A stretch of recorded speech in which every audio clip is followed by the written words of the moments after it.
당회장님의 영상 설교 평안이라는 지하의 말씀을 senior pastor संदेश देंगे जिसका शीर्षक है शांति।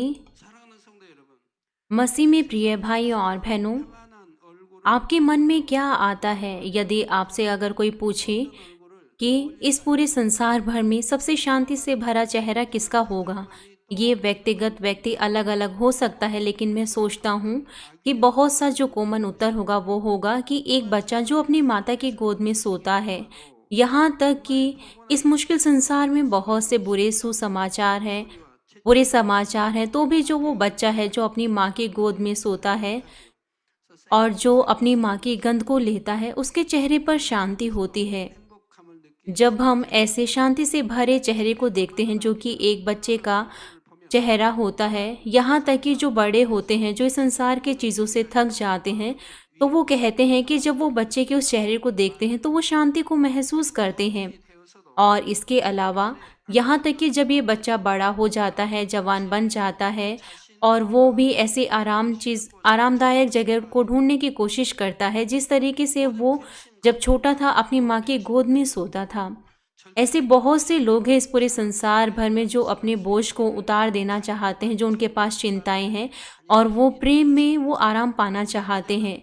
और हमारे पिता परमेश्वर ने हमें वो उत्तम उपहार दिया है ताकि हम सभी कह सकें कि हमारे पास शांति है, 바로 하나님의 아들 और वो है हमारे प्रभु यीशु। 예수님께서 이 땅에 오셨기 때문에 क्योंकि यीशु वो इस संसार में आया, परमेश्वर की वो संतान जिन्होंने यीशु मसीह को अपना उद्धारकर्ता ग्रहण किया है, उनको शांति दी गई है जिसे पिता परमेश्वर ने दिया है। जिस हद तक वो विश्वास करते हैं प्रभु में, अपने पापों को दूर करते हैं, उतना ही ज़्यादा वो परमेश्वर की गोद में आराम कर सकते हैं, जिसकी तुलना हम किसी भी चीज़ से नहीं की जा सकती, जो सबसे ज़्यादा शांतिदायक है। इसीलिए आज का बाइबल पद कहता है कि आकाश में परमेश्वर की महिमा और पृथ्वी पर उन मनुष्यों में जिनमें वह प्रसन्न है शांति हो। 평화로다 하고 천사들이 찬양하는 내용이 나옵니다. 이 시간 증거하는 말씀과 이어지는 मैं प्रभु यीशु मसीह के नाम से प्रार्थना करता हूँ कि आपके हृदय परमेश्वर की शांति के द्वारा भरने पाए जब आप इस संदेश को सुन रहे हैं। 사랑하는 मसीह में प्रिय भाइयों और बहनों, 사람들 यहाँ तक कि इस संसार के लोग शांति को ढूंढते हैं, क्योंकि हर एक लोग और हर एक देश वो केवल अपने ही लाभ को ढूंढते हैं। इसलिए संसार के पास और कोई भी रास्ता नहीं है। इस संसार में बहुत सी गड़बड़ हो रही है। यहाँ तक कि बहुत से लोग वो शांति के समाचार को सुनना चाहते हैं, तो भी वो क्या सुनते हैं? वो केवल लड़ाई झगड़े, कलह, इन सब के समाचार को ही सुनते हैं। 이러한 가운데 사람들은 개인적으로 लोग ऐसी स्थितियों में आ जाते हैं जहाँ पर उनके पास व्यक्तिगत तौर से बहुत सी चिंताएं होती हैं, समस्याएं होती हैं। 문제 지금 ना वो केवल अपनी समस्याओं से ही गुजरते हैं, बल्कि वो दूसरों की भी समस्या को सुनते हैं जो उनके आसपास के लोग होते हैं। उन्हें अपने आप को तैयार करना होता है कि वो किसी ऐसी आपदा का सामना ना करें जो कि भविष्य में हो। 사전에 보면 이 평안이란 वेबस्टर परिभाषा के अनुसार वो शांति को कहते हैं कि ऐसी स्थिति जहाँ पर सब कुछ शांत हो। क्या कोई ऐसा व्यक्ति है जो बिना किसी चिंता के, बिना किसी परेशानियों के अपने जीवन में रहने पाए? 누구나 평안을 हर कोई वो शांति को चाहता है, लेकिन कुछ ही लोगों के पास शांति है। वो सोचते हैं कि उनके पास शांति होगी यदि उनके पास और ज़्यादा पैसे होंगे, स्वास्थ्य होंगे, अधिकार होगा। इसीलिए वो इस संसार की नाश होने वाली चीज़ों को ढूंढते हैं। लेकिन ये कोई मायने नहीं रखता कि वो इस संसार में, इस पृथ्वी पर कितनी भी चीज़ों को इकट्ठा करें, तो भी वो अपने आप को बीमारियों से नहीं बचा सकते और आने वाली मृत्यु से नहीं बचा सकते, जो कि मनुष्य की योग्यता से बाहर है, क्योंकि वो नहीं जानते कि कल क्या होगा और इसीलिए उनको डर लगता है इन सभी चीज़ों से। 원하는 것을 얻기 위해 यहाँ तक कि वो कोशिश करते हैं, वो संघर्ष करते हैं ताकि उनको वो चीज़ मिल जाए जिसे वो चाहते हैं, तो भी वो इसे व्यर्थ समझते हैं 이기는 것입니다. 또뭐 और उसके परिणाम स्वरूप वो ऐसे ही प्यासे होते हैं जो उनकी प्यास नहीं बूझ सकती। वो अपने पति से, पत्नी से, बच्चों से पीड़ा में होते हैं। यहाँ तक कि वो धनी हो तो भी उनके पास हमेशा चिंताएं बनी रहती हैं। यहाँ तक कि वो खुश हैं, शांति है उनके पास, लेकिन वो नहीं जानते कि 1 घंटे के बाद क्या होगा। 한 시간 후를 또 장담할 수가 없는 것이고요. तब हमारे पास किस प्रकार से सच्ची शांति हमारे हृदय में हो सकती है? 사랑하는 प्रिय भाइयों और बहनों, यूहन्ना 14 अध्याय उसके 27 पद में कहा गया है, मैं तुम्हें शांति दिए जाता हूँ, अपनी शांति तुम्हें देता हूँ। जैसे संसार देता है मैं तुम्हें नहीं देता। तुम्हारा मन ना घबराए और ना डरे। 근심도 말고 두려워하지도 말라 하신 예수님의 말씀이 나옵니다. जिस प्रकार से कहा गया है कि जो सच्ची शांति है वो केवल परमेश्वर के द्वारा दी जाती है ऊपर से और हमारे प्रभु के अनुग्रह के द्वारा। 있는 것입니다. हम इसे नहीं प्राप्त कर सकते यदि हम चाहें कि मैं इसे प्राप्त करना चाहता हूँ। ना केवल ये संसार हमें शांति दे सकता है। 또 아니지요. क्या आपके पास हमेशा शांति रहती है? 다고 해서 यदि आपको आदर मिले, क्या आपके पास शांति होती है कि यदि आप इस देश के राजा बन जाएं, यहाँ तक कि आप अपने व्यवसाय में सफल हो जाएं, आपके पास बहुत सा पैसा हो, तो क्या आपके पास सच्ची शांति होगी?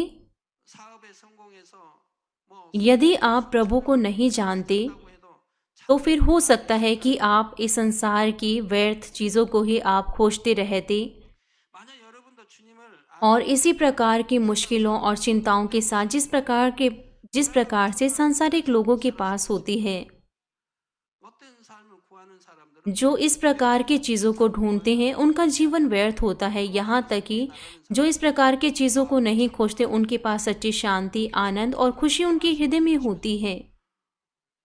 यदि आपके पास कोई भी आनंद और खुशी नहीं है लेकिन आपके पास चिंता है, दुख है, शोक है इन चीज़ों के लिए, क्योंकि ऐसा है क्योंकि आपने ऐसी चीज़ों की खोज की है जो व्यर्थ हैं। यदि आपने ऐसी चीज़ों की खोज नहीं की जो व्यर्थ है, तो फिर आपके पास उमड़ता हुआ आनंद, शांति, खुशी और धन्यवाद होगा और आपका चेहरा वो भी उज्जवल होगा 행복 있고 감사 और वो सभी की सभी चीज़ें आपके चेहरे से ही नजर आएंगी।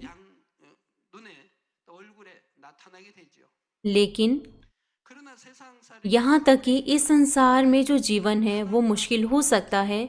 उन विश्वासियों का हृदय जो परमेश्वर में बने रहते हैं वो परमेश्वर के द्वारा दी गई शांति को प्राप्त कर सकते हैं, जिस प्रकार से एक छोटा बच्चा अपनी माँ की गोद में रहता है। 한다고 말한 यहाँ तक कि हम कहते हैं कि हम प्रभु पर विश्वास करते हैं, लेकिन यदि हम सत्य में नहीं बने रहते, इस संसार की लालसा रखते हैं, तो हमारे हृदय में सच्ची शांति नहीं हो सकती।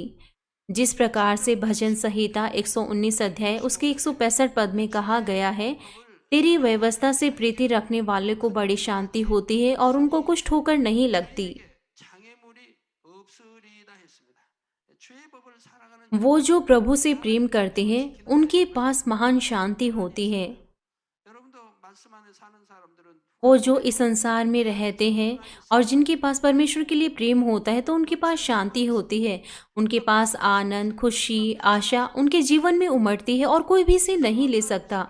आपको इस बात को मान लेना है कि आपके पास सच्ची शांति, खुशी और आनंद होगा जिसको इस संसार नहीं छीन सकता। 누가요? इनके पास 주의 법을 사랑하는 जो लोग प्रभु से प्रेम करते हैं और प्रभु की व्यवस्था से प्रेम करते हैं, क्योंकि आप प्रभु से प्रेम करते हैं इसलिए आप उनको मानेंगे और जो इन बातों को मानेगा उसके पास शांति होगी। 그리고 큰 इसीलिए ऐसा कहा गया है कि उनको कुछ भी ठोकर नहीं लगती, 어떤 장애물도 존재할 수가 없어요. क्योंकि हमारे पिता परमेश्वर वो सभी चीज़ों को साफ कर देंगे। 해결자들이 वो आपको समाधान देंगे और वो आपको मार्ग दिखाएंगे कि आपको किस मार्ग पर चलना है। यहाँ तक कि वहाँ पर कुछ बाधाएं हैं, लेकिन वो केवल कुछ ही समय के लिए होगी और उसके बाद यदि आप आनंदित हों, धन्यवाद दें, तो फिर यहाँ तक कि ऐसी बाधाएं हैं वो तुरंत ही दूर हो जाएंगी और वो आपके जीवन में एक आशीषों की तरह आएगा और आप इस तथ्य को जानते हैं। 33절에는 और नीति वचन 1 अध्याय उसका 33 पद हमें बताता है, परंतु जो मेरी सुनेगा वह निडर बसा रहेगा और बेखटके सुख से रहेगा। 하나님 말씀 안에 살면 मैं आपको हमेशा बताता हूँ कि यदि आप परमेश्वर के वचनों में बने रहें तो कोई भी आपदा आपके ऊपर नहीं आएगी। ये परमेश्वर का वायदा है कि आप किसी भी आपदा का सामना नहीं करेंगे। इसीलिए यहाँ पर कहा गया है कि वो मेरी सुनेगा, वह निडर बसा रहेगा और बेखटके सुख से रहेगा। 천지전능하신 하나님이 지켜주실 줄 알기 क्योंकि आप जानते हैं कि सर्वशक्तिमान परमेश्वर आपको सुरक्षा देंगे, इसलिए आप किसी भी बात की, किसी भी आपदा की, किसी भी बीमारी की आप चिंता नहीं करेंगे। आप चिंता नहीं करेंगे कि आपके परिवार में कोई समस्या होगी। जिस प्रकार से कहा गया है, हम परमेश्वर के द्वारा दी गई शांति का आनंद ले सकते हैं केवल जब हम परमेश्वर के वचनों का पालन करते हैं। यहाँ तक कि आप मेहनत करके चर्च में आते हैं तो भी आपका हृदय कितना ज़्यादा थका हुआ होगा यदि आप नफरत, लड़ाई झगड़ा, ईर्ष्या, अहंकार, गुस्सा, घमंड और पैसों के लिए अपनी इच्छा को दूर नहीं करते। 무시당하는 말을 한마디 듣고 나면 यदि आप इस बात को सुनते हैं कि कोई आपसे घृणा करता है तो आपका जो अहंकार होता है उसको ठेस पहुंचती है और आपका हृदय वो गुस्से से और नफरत से जल उठता है। 저 사람은 나보다 और आप ऐसे भी कह सकते हैं कि ये तो मुझसे अच्छा नहीं है किसी भी चीज़ में, लेकिन ये मुझसे ज़्यादा आनंद ले रहा है। आपका हृदय ईर्ष्या, जलन, गुस्से और नफरत के कारण इस प्रकार से भर जाता है। आप निराश हो जाते हैं क्योंकि आपको ज़्यादा नहीं मिलता और आप और ज़्यादा मेहनत नहीं करते और आप उस काम को बीच में ही छोड़ देते हैं। 네가 많은 इसी तरीके से जिस हद तक आपके अंदर असत्य होगा तो आपके हृदय में सच्ची शांति नहीं हो सकती। केवल जब आप इन शारीरिक चीज़ों को अपने मन से दूर कर देते हैं और अपनी भावनाओं को सत्य से भर देते हैं तो आपके पास स्वर्ग के राज्य की आशा होगी और आप शांति को प्राप्त करना शुरू करेंगे। यदि आपके पड़ोसी को आर्थिक आशीषें मिलती है जबकि आप आर्थिक मुश्किलों में हैं तो आप उसको बधाई दे सकते हैं जिस प्रकार से आपने ही उन आशीषों को प्राप्त किया है। क्योंकि आपके अंदर कोई भी ईर्ष्या और जलन नहीं है तो फिर आपका हृदय वो शांत पानी की तरह आपके हृदय में शांति होगी और आपके हृदय में कुछ भी निराशा नहीं होगी। और इसके अलावा यदि कोई आपको आपत्तिजनक या लज्जाजनक या पूरे शब्दों को बोलता है, 억울하고 यदि आपके अंदर कोई भी अहंकार या घमंड नहीं है तो फिर आप उन चीज़ों के द्वारा प्रभावित नहीं होंगे। यहाँ तक कि आपके ऊपर गलत दोष लगाया जाए तो भी आप नम्रता के साथ अपने आप को जांचेंगे और आप सामने वाले व्यक्ति को आप मुस्कान दिखाएंगे। मैंने एक टीम को बताया था जब उन्होंने मुझे मौका नहीं दिया था बोलने का, वो सोच सकते हैं कि उनके साथ कुछ गलत हुआ है 시간이 다 돼버렸어. और उन्होंने अपने समय को बिताया है। यहाँ तक कि वहाँ पर कोई भी ज़रूरत नहीं थी कि वो मुझे उन बातों को एक्सप्लेन करे 설명할 필요도 없는 것이 और उन्होंने मुझे बोलने का भी मौका नहीं दिया। वो उन चीज़ों को एक्सप्लेन कर रहे थे जिनको मैं पहले से ही जानता था और उन्होंने मुझे कोई भी मौका नहीं दिया कि मैं उनसे बात करूं। यदि मेरे पास शांति भरा हृदय है और यदि हम किसी भी प्रकार की बातों को आनंद और शांति से सुन सकते हैं तो ये बात अलग है। 또 다를 텐데 이런 생각도 해봅니다. 예, 우리 여러분 참 이제 मैंने उन लोगों को देखा है जो आत्मा में आ गए हैं, यहाँ तक कि अगर उनको फटकार लगाई जाए 이 사람들은 받지 못할 말을 तो भी वो आनंद और धन्यवाद के साथ उस फटकार को मान लेते हैं। 그리고도 और ऐसे लोगों को फटकार के लिए कुछ होता नहीं, या हालांकि अगर उनको फटकार लगाई भी जाए तो मैं उनको डांट सकता हूँ 그런 사람들에게는 일단 책망할 것도 없지. क्योंकि मैं इस बात को जानता हूँ कि वो आनंद के साथ उसको ग्रहण करेंगे, वो मुस्कुराएंगे। 책망할 것이 있다면 호되게 책망을 해도 웃으면서 기쁘게 मैं आपसे विनती करता हूँ कि आप भी इस प्रकार से बनने पाएं। 그런 여러분들이 यदि आप आत्मा और संपूर्ण आत्मा में आ जाते हैं तो फिर आप ऐसा बन जाएंगे। यहाँ तक कि यदि कोई आपको चेहरे पर थप्पड़ मारे, 윗사람에게 맞았다면 यदि आपका कोई सीनियर आपको इस प्रकार से थप्पड़ मारे तो आप शांति रखेंगे और आप स्माइल करेंगे कि यदि मैंने कोई गलती की है तो आप मुझे जानने दीजिए, मैं उसके लिए पश्चाताप करूंगा और बदल दूंगा। आप इस प्रकार से नहीं करेंगे कि मैंने तो कुछ भी गलत नहीं किया था, मेरी तो कोई गलती नहीं है, और आप किसी भी प्रकार का बहाना नहीं बनाएंगे। लेकिन इसके बजाय आप अपनी गलतियों को पहचानेंगे और आप उसको बदल देंगे। आपको इस प्रकार का पात्र बन जाना चाहिए जो इस प्रकार से कह सके। 그러면 그런 사람은 तब इस प्रकार के लोग वो हमेशा खुश रहेंगे। आप कितने ज़्यादा खुश रहेंगे यदि आपके पास इस प्रकार का हृदय हो। ये कोई मायने नहीं रखता कि कोई आपको किस प्रकार से बोलता है, वो चीज़ें आपको ठेस नहीं पहुंचाएंगी। यदि आपका हृदय रुई की तरह हो, चाहे उसको कहीं भी ढकेल दिया जाए, या हालांकि वो सुई को भी अपने अंदर ले लेता है। 아직은 온전히 성결된 यहाँ तक कि अभी आप पूरी तरीके से पवित्र नहीं हैं। जब आप अपने हृदय से असत्य को दूर करते हैं तो फिर आप आनंद से भर जाएंगे जो परमेश्वर की ओर से आता है, और आपके अंदर स्वर्ग की आशा होगी और आपका चेहरा आत्मिक ज्योति के कारण चमकेगा। और यही वो रास्ता है जिसे आपको सच्ची शांति मिलती है। 참된 평안을 얻는 방법이 바로 जिस हद तक आप अपने पापों और बुराई को दूर कर देते हैं, उसी हद तक आप अपने आप को सत्य में बदल सकते हैं और आप सच्ची शांति और सांत्वना को प्राप्त कर सकते हैं। 종종 कभी कभार जब कोई मेहमान वो हमारी कलीसिया में आते हैं, उनमें से बहुत से लोग कहते हैं कि जब उन्होंने पहली बार इस चर्च को देखा तो इस कलीसिया के सदस्य वो बहुत ज़्यादा उज्जवल हैं और वो बहुत ज़्यादा खुश हैं। 그만큼 여러분 ऐसा इसलिए है क्योंकि आपके हृदय में स्वर्ग की शांति है। दूसरे शब्दों में, आप शरीर को दूर कर रहे हैं और आप आत्मा में आ रहे हैं। 일 것입니다. मैं आशा करता हूँ कि इस पूरे संसार भर के लोग वो सांसारिक चीज़ों को दूर करें और वो और ज़्यादा अपने हृदय को आत्मिक चीज़ों से भरें। मैं आपसे विनती करता हूँ कि आप सांसारिक चीज़ों को ना लें, अपने ही लाभ को ना ढूंढें। 욕심으로 मैं आपसे विनती करता हूँ कि आप इस पृथ्वी की चीज़ों को ना देखें लालच के द्वारा, बल्कि आप परमेश्वर के राज्य की खोज करें। 하나님께서 तब परमेश्वर आपको आशीषित करेंगे जो कुछ भी आप करेंगे, और आपका हृदय स्वर्ग के राज्य की आनंद और शांति से भर जाएगा। 사랑하는 성도 여러분, मसीह में प्रिय भाइयों और बहनों, इस संसार में ऐसी बहुत सी चीज़ें हैं जिनका आप आनंद ले सकते हैं। वो आपकी आंखों के लिए, कानों के लिए, मुंहों के लिए वो मनभावनी दिखती हैं, लेकिन विश्वासी जिनके अंदर विश्वास है वो इन चीज़ों की खोज नहीं करेंगे बल्कि उनको दूर करेंगी। इसके अलावा वो अपने आप को मसीह का आज्ञाकारी बनाएंगे, पापों के विरोध में संघर्ष करेंगे और उनको दूर कर देंगी। वो ऐसा कर सकते हैं क्योंकि वो परमेश्वर से प्रेम करते हैं और वो परमेश्वर की सच्ची संतान बनना चाहते हैं, जिनको पिता परमेश्वर चाहते हैं। 드리기 위해서입니다. 이런 자녀들을 और जब परमेश्वर वो इस प्रकार की संतानों को देखेंगे तो परमेश्वर की नज़र में वो कितने ज़्यादा सुंदर दिखाई देंगे। जिस प्रकार से आप परमेश्वर से प्रेम करते हैं और अपने आप को इस प्रकार से बनाते हैं, तब निश्चित तौर से परमेश्वर आपको शरीर और आत्मा में शांति देंगे। 주십니다. 주님의 공간 वो आपको हर एक प्रकार की आपदाओं से बचाएंगे प्रभु के क्षेत्र में, और वो आपको आशीषें देंगे हिलाते डुलाते हुए 30, 60 और 100 गुना जो कुछ भी आपने बोया है उसके अनुसार।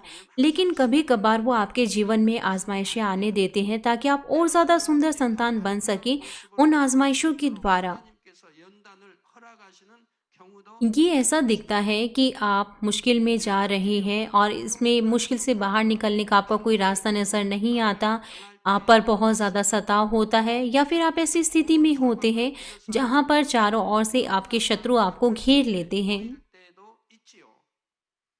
간신히 आप मुश्किल से आप अपने हाथों को बढ़ा पाएं और आपको संघर्ष होता है प्रार्थना करने में, लेकिन आप बेहतर करें और समय के साथ जिस प्रकार से वो आजमाइशें दूर होंगी, 하나님을 의지하는 믿음 यहाँ तक कि ऐसी स्थिति में जिनके पास विश्वास है, जो पूरी तरीके से परमेश्वर पर निर्भर रहते हैं, वो अपने हृदय की शांति को कभी नहीं खोते। 세상 사람들처럼 두려워 वो किसी भी चीज़ से नहीं डरते, वो निराश नहीं होते सांसारिक लोगों की तरह, लेकिन अंत में वो विश्वास के द्वारा उन चीज़ों को दूर कर देते हैं और अपने हृदय को आनंद से भर देते हैं।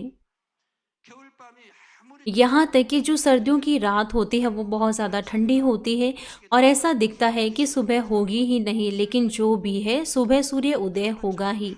इसी तरीके से सांसारिक लोग 사람들과 달리 반드시 निश्चित तौर से जो परमेश्वर की संतान है, उनके जीवन में जो आजमाइशें होती हैं उनका अंत होगा, और जब आप उन आजमाइशों को पार करते हैं तो उसका परिणाम आशीषें होंगी, क्योंकि हम इस बात पर विश्वास करते हैं कि परमेश्वर हमसे प्रेम करता है। 2절에 자기 रोमियो 8 अध्याय उसका 32 पद हमें बताता है, सो हे भाइयों, हम शरीर के कर्जदार नहीं ताकि शरीर के अनुसार दिन काटें। 모든 것을 우리에게 은사로 주지 아니하시게 और अयूब 23 अध्याय उसका 10 पद हमें बताता है, परंतु वह जानता है कि मैं कैसी चाल चला हूँ, और जब वह मुझे ताल लेगा तब मैं सोने के समान निकलूंगा। 같이 나오리라 했습니다.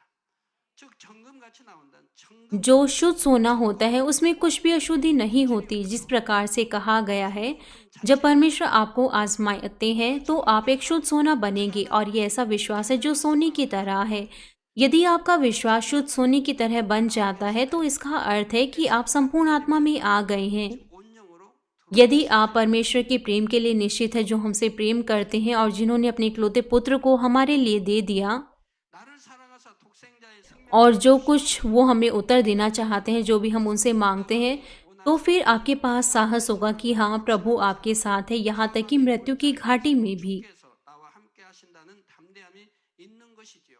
हाँ, ऐसा हो सकता है कि कभी कभार आजमाइशों में आप थक जाते हैं, आप सोचते हैं कि आप तो शोक में हैं, आप शोक के आंसू बहाते हैं, लेकिन आपके हृदय में जो शांति है, हृदय की गहराई में जो शांति है, वो कभी नहीं जाएगी। 그러면 और जिस प्रकार से आजमाइशें बड़ी होती हैं तो आप विश्वास के साथ अंगीकार करें कि पिता परमेश्वर इन आजमाइशों के द्वारा मुझे किस प्रकार से बदलेंगे, किस प्रकार से पिता परमेश्वर मुझे आशीषें देंगे, और आप आनंद और धन्यवाद के साथ आप आगे दौड़ सकते हैं। 지금까지 뭐 개척 전에는 뭐 मैं कभी भी इस प्रकार की बाधा में नहीं पड़ा, ना ही मुझ पर सताव हुआ। जब मैंने इस कलीसिया को शुरू किया, 인도받아 왔죠. 근데 मैं हमेशा स्मृति की मार पर गया। जो भी है, जब मैंने इस कलीसिया को शुरू किया 사자와 같이 덤비 तो दुष्शत्रु शैतान ने परमेश्वर के राज्य में एक दहाड़ते हुए शेर की तरह बाधा डालने की कोशिश की, लेकिन मैंने सभी चीज़ों को विश्वास के द्वारा पार किया। लेकिन कोई समय ऐसा था 도대체 जहाँ पर मैं ना तो आगे ना तो पीछे में मुड़कर देख सकता था। चारों ओर से अंधकार से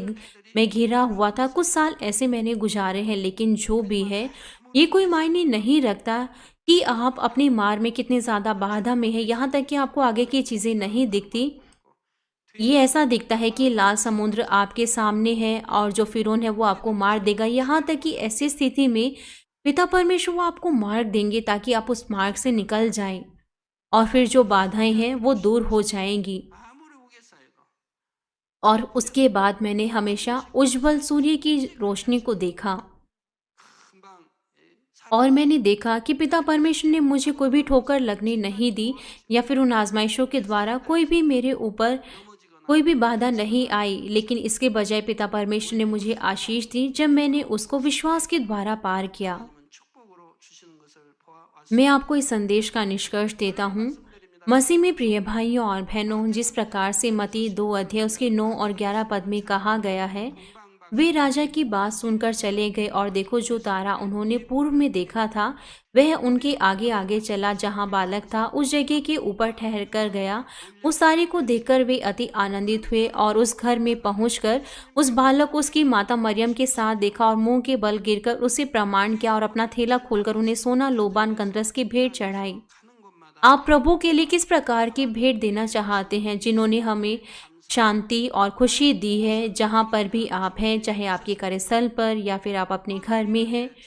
जब प्रभु स्वर्ग में हमारे सुंदर घरों को बनाकर समाप्त कर लेंगे, जब हमारे प्रभु हमें लेने के लिए वापस आएंगे, तो फिर आप प्रभु को देने के लिए किस प्रकार की भेंट तैयार करेंगे ताकि आप प्रभु की बाहों में जा सके। 바로 सबसे महत्वपूर्ण उपहार है कि जो आपकी आत्मा है वो निर्दोष होने पाए। 신부로 탄장한 여러분의 영혼 자체가 आपकी आत्मा 귀한 वो सुंदर दुल्हन के रूप में तैयार होने पाए। ये हमारे प्रभु के लिए सबसे सुंदर और बहुमूल्य उपहार है, 여러분이 기도하고 और इस प्रकार का उपहार प्रभु को देने के लिए मैं विश्वास करता हूँ कि यहाँ तक कि आज भी आप प्रार्थना करेंगे, परमेश्वर की आराधना करेंगे, परमेश्वर के राज्य के लिए मृत्यु के बिंदु तक विश्वास योग्य होकर कार्य करेंगे।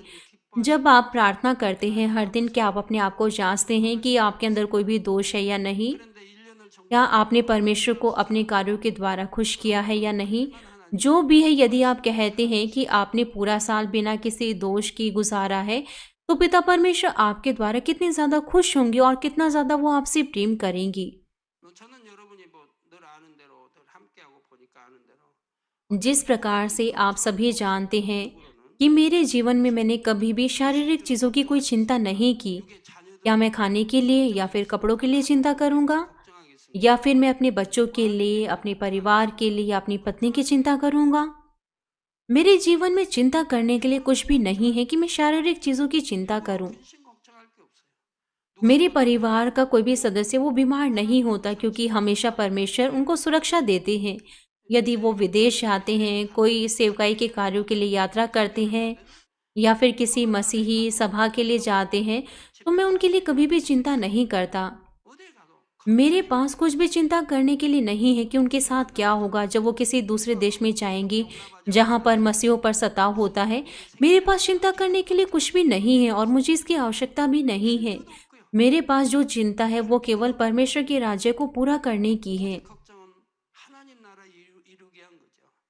그리고 우리 और यदि हमारे सदस्य, यदि वो पाप ना करें, यदि वो केवल स्वर्ग के राज्य की ओर आगे बढ़ने पाए, 한 간다면 तो मुझे शांति होती है, 힘들이 덜어지겠는데 그러지 않기 때문에 늘 क्योंकि उनके कारण जो पाप करते हैं मैं हमेशा शोक करता हूँ। 애통하는 거지. 가족이나 자녀나 मैं परमेश्वर के राज्य के लिए शोक करता हूँ, लेकिन मैं अपने परिवार के लिए या फिर शारीरिक चीज़ों के लिए मैं कभी भी शोक नहीं करता। मैं हमेशा आनंदित होता हूँ, धन्यवाद देता हूँ, क्योंकि पिता परमेश्वर वो सुरक्षा देते हैं। 성도님들 되지 마세요. कृपया करके आप किसी भी सांसारिक चीज़ों की आप चिंता ना करें। 근심 걱정. आपको कहा गया है कि आप शारीरिक चीज़ों की चिंता ना करें यदि आप परमेश्वर को प्रसन्न करना चाहते हैं। 여러분들이 되세요.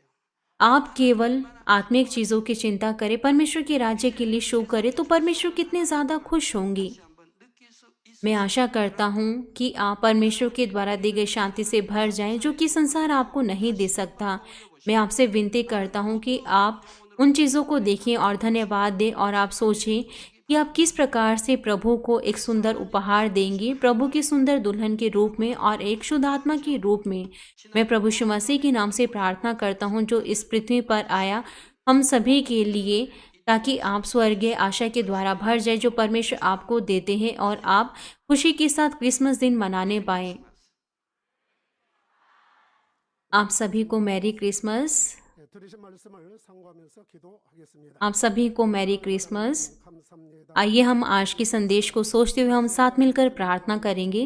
허락하여 주시어서 참 행복과 평안을 누릴 수 있도록 은혜 베풀어 주신 것을 감사합니다.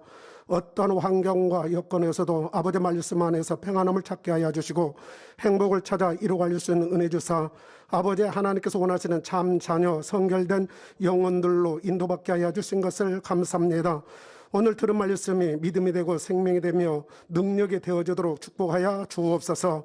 감사드리며 우리 주 예수 그리스도의 이름으로 기도하옵나이다. 아멘. 영상을 통하여 당회장님의 환자를 위한 기도를 받겠습니다. 아픈 곳이나 연약한 곳 위에 손을 얹고 आइए हम एक साथ मिलकर मानवीय स्तुति गाएंगे। 마음의 손을 위해 믿음으로 기도받으시기 바랍니다. हम बीमारों के लिए सीनियर पास्टर की प्रार्थना को ग्रहण करेंगे। 사랑의 아버지 하나님, 이 시간 기도받는 모든 성도 हालेलुया। सर्वशक्तिमान प्रेमी पिता परमेश्वर, कृपया करके अपना हाथ सभी विश्वासियों पर रखें जो इस समय इन प्रार्थना को ग्रहण कर रही हैं। समय और दूरी को मिटाते हुए 그리고 전 세계 하나님을 अपना हाथ उन पर रखें जो इस समय इन प्रार्थनाओं को जिसन के द्वारा, इंटरनेट के द्वारा, शाखा कलीसिया और संघी कलीसियाओं में परमेश्वर की संतान संसार भर में ग्रहण कर रही हैं। हृदय से विश्वास करने की योग्य उन्हें विश्वास दीजिए और नकारात्मक विचार और शक दूर कीजिए। 마디 마디 온몸에 तमाम क्लेश और आजमाइशें दूर कीजिए। सिर से लेकर पैर तक सभी अंदरूनी अंग, कोशिकाएं, उत्तक तंत्रिकाएं और जो भी बीमार अंग है उन्हें पवित्र आत्मा की आग के द्वारा झुलसा दीजिए और मूल ज्योति के द्वारा। यीशु मसीह के नाम से मैं आज्ञा देता हूँ, शत्रु, दुष्ट, शैतान, तमाम बीमारियां, रोगाणु, विषाणु और निर्बलताएं दूर हों। ज्योति आ जाए। कृपया उनके तमाम असाध्य और अंधकारी रोग पवित्र आत्मा की आग के द्वारा जला दीजिए। सभी प्रकार की महामारियां, मलेरिया सहित दूर कीजिए। सभी संक्रामक रोग जैसे कि जुकाम और बुखार दूर हो। सभी प्रकार के रोगाणु और विषाणु से उन्हें सुरक्षा दीजिए। 간암, 유방암, 자궁암, पेट, फेफड़े, जिगर, छाती, यूटेराइन और आंतों के कैंसर से उन्हें चंगा कीजिए। 저혈압, एड्स, लुकेमिया, दिमागी रक्तघात, उच्च और धीमा रक्तचाप, मधुमेह, थायराइड की समस्याएं, हृदय, फेफड़े, स्त्री रोग और सभी प्रकार की सूजन और जलन दूर हों। पोलियो, लकवा, गठिया और हर्निया से उन्हें चंगाई दीजिए। 신경통을 비롯한 모든 통증은 पेट दर्द, सिर दर्द और मानसिक दर्द और सभी प्रकार के दूसरे दर्द गायब हो जाएं। मिर्गी, स्वलीनता, उदासी, तंत्रिका रोग और दूसरी मानसिक बीमारियां दूर हो। सभी प्रकार के लकवे खुल जाएं। उठे, चले और कूदे। 들리게 하여 주옵소서. आंखें सामान्य देखने लगे, कान सामान्य सुनने लगे और गूंगे बोलने लगे। 지어다. 각종 사고 후유증도 깨끗게 하시고 सभी प्रकार के दुर्घटना के दुष्प्रभाव से उन्हें चंगा कीजिए। उनकी टूटी हड्डियां जोड़ दीजिए। 화기야 물러가라. उन्हें जलन से ठीक कीजिए। जलन और दहन संवेदना उनसे दूर हो। पिता, कोई दाग वहाँ न रह जाए। सभी प्रकार की नशे की लत से, जहर पदार्थ के इस्तेमाल से साफ हो जाओ। 죽은 신경과 세포가 살아나며 मृतक कोशिकाओं और तंत्रिकाओं को फिर से जिला दीजिए। मृतकों को जिला दीजिए। उन्हें गर्भधारण की आशीष दीजिए। आप गर्भधारण की आशीष प्राप्त करने पाए। यीशु मसीह के नाम से मैं आज्ञा देता हूँ, शत्रु, दुष्ट, शैतान, हवाओं के सामर्थ्य के शासक, अंधकार की बुराई की सेनाएं और उनकी दास उनसे दूर हो। 거짓되고 간사한 영 बुरी, अशुद्ध, झूठी और धोखे की अलग करने वाली आत्माएं और तमाम अंधकार के बल दूर हो।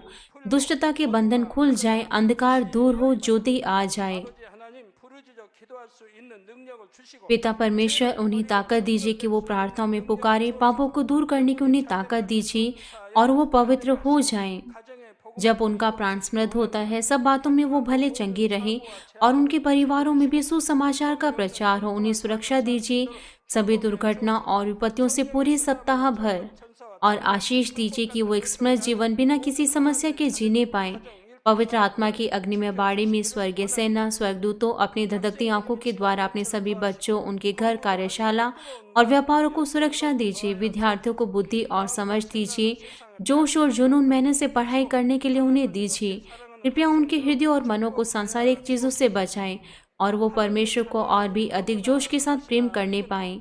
चाहे आपके बच्चे खाएं, पिए या जो कुछ भी करें, इन सब बातों में वो अपना जीवन पिता परमेश्वर आपको महिमा देते हुए जीने पाए। वो जीवित परमेश्वर की यह कहकर गवाही देने पाए कि मैं परमेश्वर से मिला हूँ, मैंने परमेश्वर का अनुभव किया है, उससे उत्तर और आशीषें प्राप्त की है। पिता परमेश्वर आपका धन्यवाद। सारी महिमा केवल आपको मिले। हमारे प्रभु यीशु मसीह के नाम से मैं प्रार्थना करता हूँ। 밤이 찬양 아멘. 52장 영광 2를 부르시면서 준비